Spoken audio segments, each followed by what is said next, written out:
I'm from Arizona, a place called Arizona, northeast of here, Navajo Nation. That's where I'm from. But by way of here and there, I travel a lot. That's why I say that. So could be anywhere out there in the world.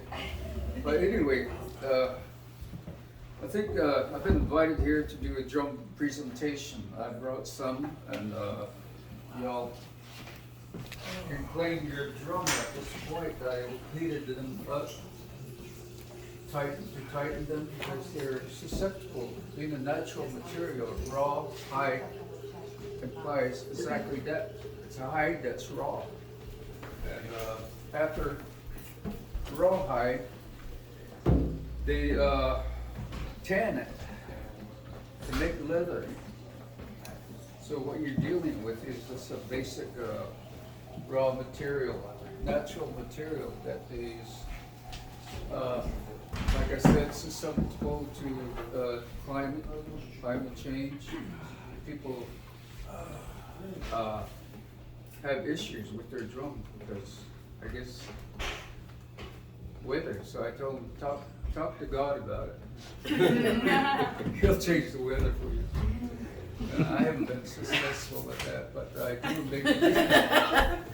do make these drums in consideration of the climate that the person lives in. So these days I do mostly custom made for specific person in a specific area, and the weather has everything to do with it. There are applications that can be put on there. I just wanted to cover the drum care first, because they say what you say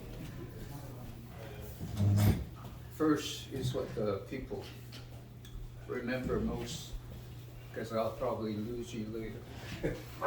But this one is deer, bleached deer. This one's bison, and this one's elk. Now, these three animals are from North America, and they are each imbued with certain character, personality, and habits, and they live in certain areas of the country. So Native Americans use them and make that connection to the spirit of the animals that they use. Our drum is explained, it has a part in the creation story. It goes so far back, and it takes a, I don't want to say primal mind, but an indigenous mind to really tap into the past way back. Some of you might remember when you were 1 year old. I've met people who remember when they were in their mother's womb. Then, of course, in the pre-existence in the spirit world. So, Native Americans have that knowledge, and they deal with it in their healing rites. And everything we do has significance, and that everything is sacred. And we tell ourselves, we ask ourselves, where did we come from? Who are we? What are we doing here? Where did we go from here? There's no real big mystery about that. We come from a source, a place, and we're here for a reason, and we have to find that. And of course, that part that we fear, that is a mystery to us. Is we don't embrace death. To us, it's just a natural process, a rebirth of the spirit. So we think about those things, and when we connect with an instrument or tool or a musical drum, we believe it symbolizes that interaction between human being and all life, what happened. You know about the Big Bang. Yeah. The native indigenous people have an understanding that did happen. It wasn't just about science. There's a mystery to it, a sacred knowing, knowledge. It wasn't just antimatter into matter or big gas, the Big Bang, they say. But as it's been explained to me by an elder, in the beginning of time, creation, there was always a first, and one of the first is sound. And this sound echoed throughout the universe. Whatever it is, it had frequency, it could be heard throughout the universe, but the receiver, like a human being in all life, had to receive that. So this echo of the universe began, and it created other things. And we begin to hear and listen. And in time, this resounding of 9 times, it happened. It's kind of a reverberation.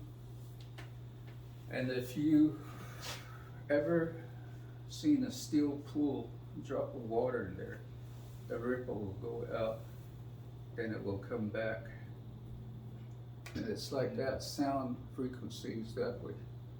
And I remember 1 year I spent in college, we did physical science and light diffraction, stuff like that. That was one of the way to explain why our mind receives color.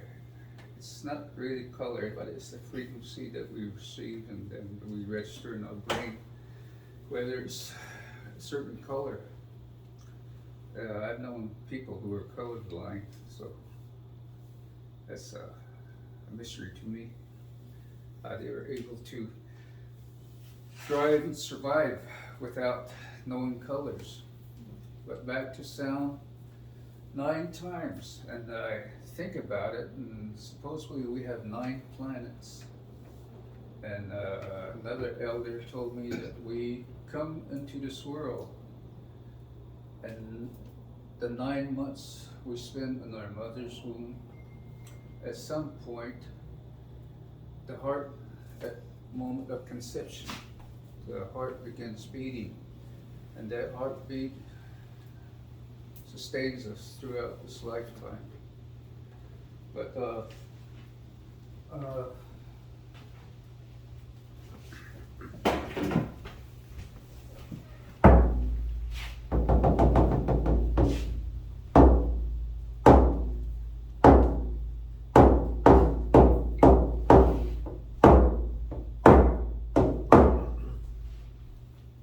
you'll note that there's 4 basic beats in Native American drumming. It's very deliberate, very sacred. One of my friend out here, out east, played back a sound, recorded sound of her unborn's heartbeat. I listened to it, and it was those 4 basic beats that we heard. And sometimes the baby's heart would speed up, it would slow down, then it will pick up tempo, and sometimes it will go regular heartbeat of all life, they say.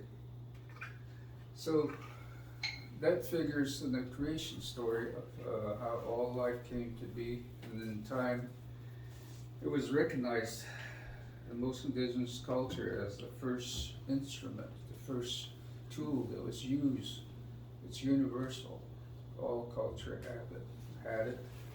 And from it came the way of discourse to communicate, not just between human beings, but between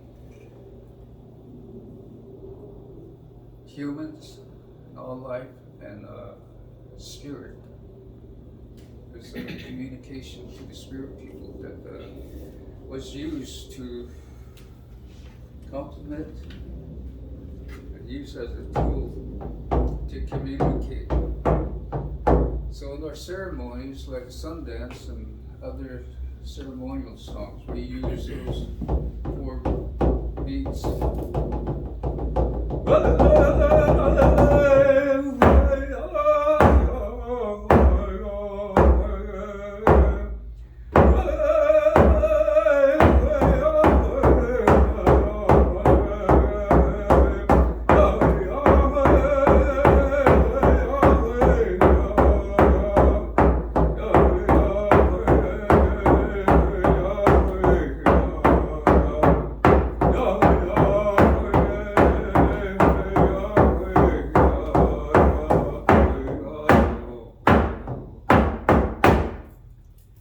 That's, did you catch that?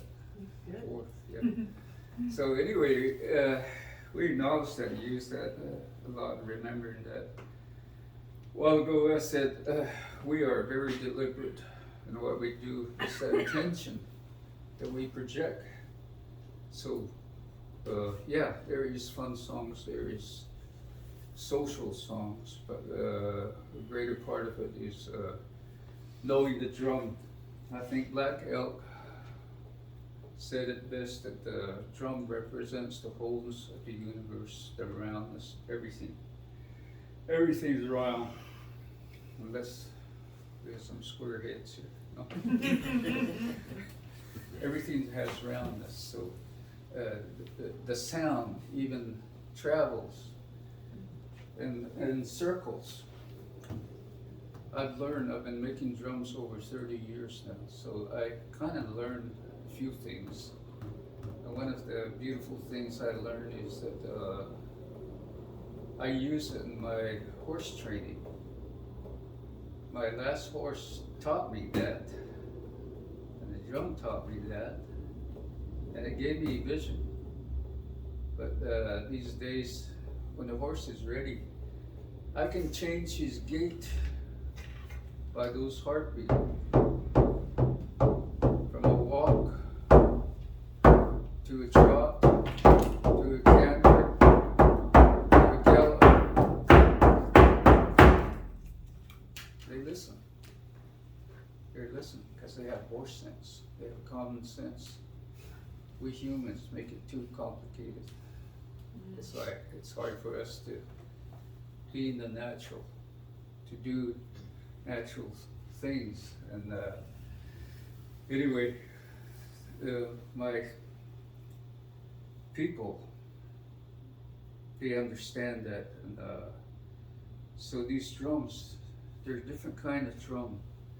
There's another drum, the floor drum, the big one, that a group sings with. And they have certain beats that they do. And one's an honor beat. One is different songs require different beats. And some of them, another drum we use is a water drum. My Che there. You run meetings? Just with my uncle, yeah. Yeah. Do some ceremony. They use a water drum.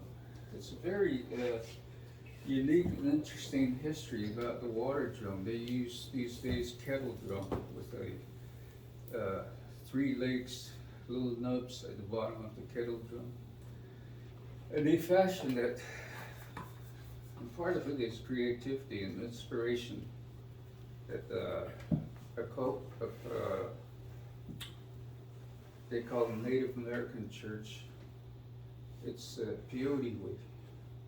And they use that drum with a deer hide or elk hide stretched over, and 7 stones around the top side. And they use a rope and tie it in a certain way where there's a star formed on the bottom. Those 7 stones around the rim are tied together and then back and forth to create a star. And some of the people, peyote people, interpret that as a crown or of a deity that some people recognize as Jesus. And they put hot coals on there and water in there, and they sing with it. medicine songs.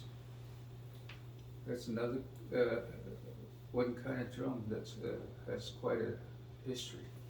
Goes way back, whenever it was from when our people, the Diné people, Athabascan people, first went to northern Mexico, came back. There's a story about a lady who was giving birth. She got left behind by the rest of the people, and the medicine spoke to her and told her to partake of it.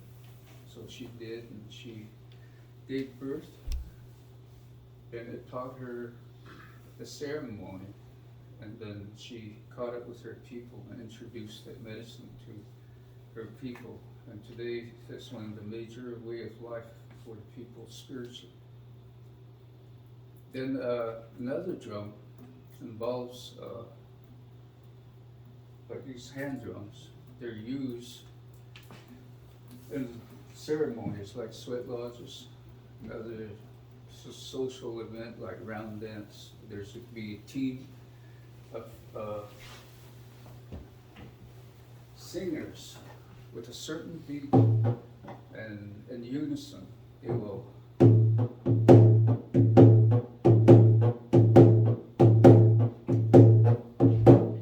dance in circles around it. I'm not a singer. I try to. I don't want to embarrass myself too much, but anyway, that's a fun part. But it's also not just show, but it's sacred. And many of the tribe, they have a celebration of when a relative passes on. During memorial service, they have fun, because that's the way it's supposed to be. You know, we only mourn for so long, and you gotta make the spirit happy. So in remembrance, during these memorial dances, they do giveaways. They give each other gifts. Sometimes I give drums away, but. Anyway, a lot of things about the drums, and there's, like I said, different. You have to sing, also, because first thing that a newborn does is what? Cry. Sing. When. Yeah, so they cry, and what's the second thing they do? Eat. They Make laugh. noise, laugh. Yeah, that's when we do a giveaway, big feast when the baby first laughs. So their cry is an ancient language that belongs or is experienced by all people, regardless. And we all cry, and that cry means, I want to live. You have departed from the spirit world, came here. You're sorrowful, you're lonely, and you come to this world, it's scary. So you want to live. So that happens, the people celebrate with a giveaway and a feast, and it's not like, what can I get for my birthday? No. You're grateful for your life, so you give things away. The more you share, the more you get in return, they say. Then the third time, human being uses the utterance is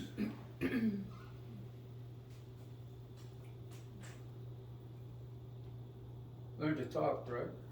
How to use your voice, preferably in a good way. So you're taught a sacred language. In the beginning, in the creation story, there's a confounding of the tongue of the babies. And that made the people separate. And the older people learn the language of the babies. They say that, they teach us that And in time we became different speaking tribes. That's our story. I think it's pretty much universal too, like the biblical story of the confounding of languages. That's another part of it. And then the fourth time, something that people never do, hardly. But if they do, then it's for a different reason. And that's to sing. So when you play a native tradition, you know, you get the heartbeat, and then you get your toes tapping. And then before you know it, you want to dance. So that's all part of it. Everything's in fours.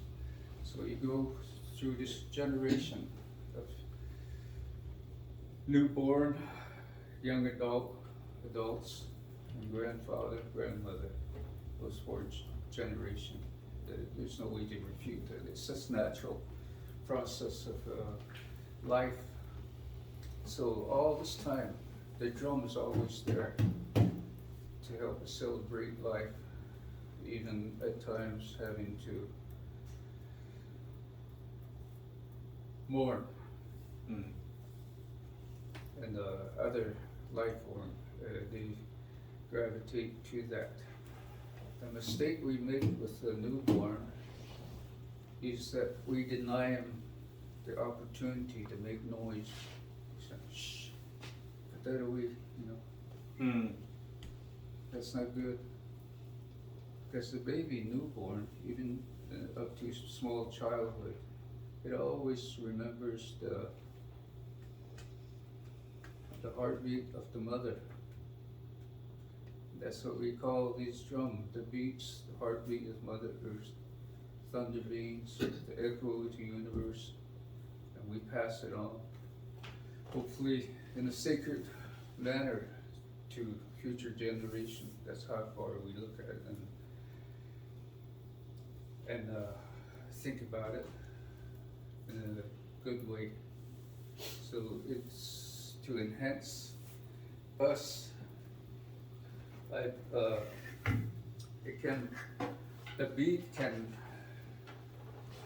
affect your mind and your physical essence, and it can bring you to tears too. And it can certainly liven your spirit. And so I've demonstrated to certain people, like for him, where do you hear it on your body? My head. Yeah. Or the next person who might be here in the solar plexus. Another one might be back here. Chest. It's more than a few times I've had people want to buy a drum, they don't know why. They play it. One guy says, I don't know why I have to buy it, but I have to. It bothers me. I said, well, take it home and play it. If you don't like it, bring it back. I'll give you your money back. So a month later, he comes, shows up at my doorstep. He said, you know that? You know when it bothered me in the head? I kept playing it, playing it, playing it, playing it until something happened. And now I love that sound. Yeah. Then there's that other lady I met one time. She wanted to buy a drum, so she bought a drum. She said, can you teach me how to play it? I said, sure. So we picked up a drum and I said, hold the stick in your right hand, the drum the other one. Now do everything I do and I'll teach you how to play the drum. And I told her, here's how you do it.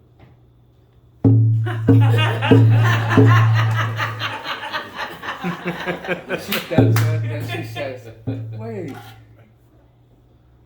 that's not how you play drum, is it? Well, I'm a little dyslexic, so sometimes I skip a beat. But those who partially paid for, it's there. Is everybody here? Okay, they can, Those are, the people are not here today, so they'll be picking them up later. okay, they're not here, right? Okay, so somebody can take this and we'll show you some basic, beats. Remember, boom, boom, boom, Yes. boom. So if you're right-handed, though, then it would be Anybody this wanna way. play this?